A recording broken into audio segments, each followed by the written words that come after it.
স্কিনটা ভীষণ ডাল লাগছে, কোথাও বেরোবার আছে, খুব হুড়োহুড়ি, চট করে কিছু একটা করে নিলে ভালো হতো, স্কিনটা একটু চকচকে করতে চাইছো, খুব কম সময়ের মধ্যে হয়ে যাবে। কিচেনে চলে যাও, গিয়ে একটু জেগারি পাউডার নিয়ে নাও। জেগারি পাউডার তো আজকাল সকলের বাড়িতেই থাকে। হ্যাঁ, জেগারি পাউডার নিয়ে নাও 2 চামচ, তার সঙ্গে একটা লেমন মিশিয়ে দাও, যতটা লাগবে। তোমার যদি হাফ লেমন লাগে হাফ, আর যদি ফুল লেমন লাগে ফুল।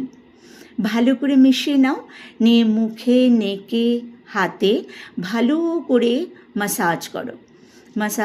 মাসাজ করে কিছুক্ষণ ওটাকে বসিয়ে দাও স্কিনে, বসিয়ে 20 মিনিট রাখো। তারপরে প্লেন ওয়াটারে রিন্স করে ফেলো।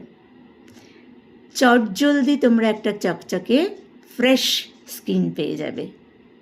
কীরকম হলো জানিও কিন্তু, লাইক শেয়ার করে দিও।